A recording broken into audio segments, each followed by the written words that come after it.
જય શ્રી કૃષ્ણ, રાધે રાધે. વૈષ્ણુ, આ છે મેં છે ને સ્ટ્રોબેરી લીધી છે. સ્ટ્રોબેરી એકદમ ફ્રેશ છે અને એકદમ પાકેલી જોઈએ, કાચી પાકી ન જોઈએ, કારણ કે નહીં તો પછી આ ખાટી લાગશે. તો જો વૈષ્ણુ કેવું છે કે એને આવી રીતે ટૂંક કરી લેવાનું છે. જો ઘણા વૈષ્ણુ કેવું છે કે સ્ટ્રોબેરી નથી ધરાવતા, પણ સ્ટ્રોબેરી ઠાકોરજીને ધરાય છે, એટલે એની સામગ્રી આપ સાથે શેર કરી રહી છું. તો અહીં એક કટોરી જો મેં સ્ટ્રોબેરી લીધી છે, અને એક વૈષ્ણુએ મને કીધું છે કઈ કઢાઈ લેવી અને ક્યાંથી લેવી.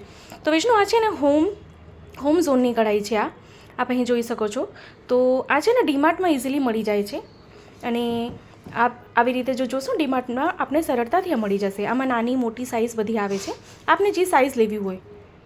તો હવે શું કરીએ, પહેલાં આપણે ગેસ પર આપણે લોયું મૂકી દઈએ અને એમાં એક મોટી ચમચી ઘી પધરાવી દઈએ. ને હવે શું કરીએ, જો સ્ટ્રોબેરી આપણે સીધ કરીને રાખી છે એને સ્ટ્રોબેરીને જો આપણે ક્રશ કરવું હોય તો ચાલે, પણ ક્રશ ન કરીએ તો વધારે સારું, નહીં તો એકદમથી જ્યુસ એકદમ એનું થઈ જશે, રસ અલગ થઈ જશે. તો એવી રીતે આપણે નથી કરવું.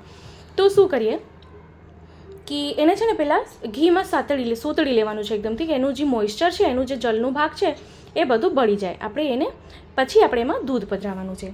તો છે ને અત્યારે કેવું છે કે આ સિઝનમાં જ આ ફળ મળે છે, પછી બીજા સિઝનમાં તો નથી મળતા. ઘણી જગ્યાએ મળતા બી હોય છે, પણ પછી એના સ્વાદમાં ફરક પડી જતો હોય છે. પણ મોસ્ટલી આ 8 મહિના જ મળે છે, પછી નથી મળતું આ. તો ઘીમાં સરખી રીતે સોતળાઈ જાય ત્યાં સુધી આપણે એને સરખું ચલાવતા રહેવાનું છે.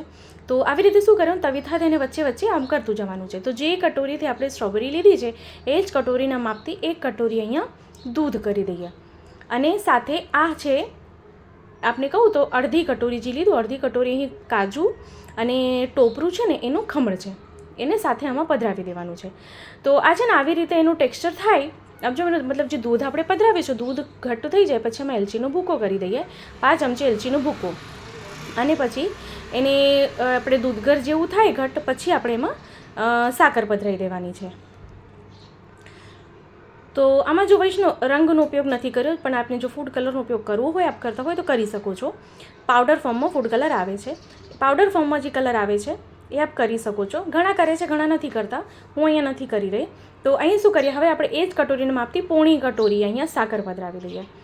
તો હવે સાકર ઓગળે આમાં, કારણ કે આમાં દૂધ આપણે પહેલાં કર્યું છે તો દૂધનો માવો સુંદર થઈ ગયું છે. તો આમાં શું કરીએ, હવે એને સતત ચલાવતા રહીએ, કારણ કે સાકર ઓગળે એટલે થોડુંક વાર લાગે, એટલે થોડુંક ઢીલું થશે આ મિશ્રણ. તો હવે એને સતત ચલાવતા રહેવાનું. તો જો વૈષ્ણવ, મેં આપણે ઘણીવાર કીધું કે જો ફ્રૂટની સામગ્રી આપણે કરતા હોય ને લીલા મેવાની, તો એ સામગ્રી ઘણીવાર ઢીલી રહે છે, બરાબર. તો ઢીલી રહે છે તો એ સામગ્રીને આપણે કઠણ કેવી રીતે કરવી એ હું આપને બતાવું છું આગળ. તો વૈષ્ણવનો રંગ આપ જોઈ શકો છો કેટલું સુંદર થઈ ગયું છે. અચ્છા, આપણે સાકર કરીને એટલે એનો રંગ એનો ડાર્ક થઈ ગયું છે. આ છે દૂધનો પાવડર. હવે આપણે સામગ્રી ઘટ કરવી છે, ઢીલી રહે છે એટલા માટે. તો અહીં અડધી કટોરી દૂધનો પાવડર. વૈષ્ણવ, મને પૂછ્યું કે દૂધનો પાવડર વપરાય? તો હા વૈષ્ણવ, દૂધનો પાવડર વપરાય છે. અને જો આપણે બહારનો દૂધનો પાવડર ન વાપરવું હોય તો આપ ઘરે દૂધ પાવડર બનાવી શકો છો. એનો વિડીયો મેં આપ સાથે શેર કર્યો છે, એની લિંક ફરીથી આપને હું ડિસ્ક્રિપ્શન બોક્સમાં આપી દઈશ. તો હવે અહીં ફરીથી 1 ચમચી આપણે ઘી પધરાવશું, એટલે મોટી ચમચી છે. નાની ચમચી હોય તો 2 ચમચી અને મોટી ચમચી હોય તો 1 ચમચી ઘી પધરાવીએ, અને ફરીથી આપણે એને સતત ચલાવતા રહીએ. તો આપણે અહીં જોઈ શકો છો મિશ્રણ ગોળું થવા માંડ્યું છે, મિશ્રણ ઘટ્ટ થવા માંડ્યું છે. વૈષ્ણવ, આપ અહીં કાજુના ભૂકાનો બી ઉપયોગ કરી શકો છો, બદામનો ભૂકો બી અહીં લઈ શકો છો. અહીં ગેસને બંધ કરી દઈએ અને એની જ લોહીમાં આપણે એને 5 થી 7 મિનિટ રહેવા દઈએ, કારણ કે લોહીઓ ગરમ છે ને. તો જો ઠંડુ થઈ ગયા પછી આવી રીતે ઘટ્ટ થઈ ગયું.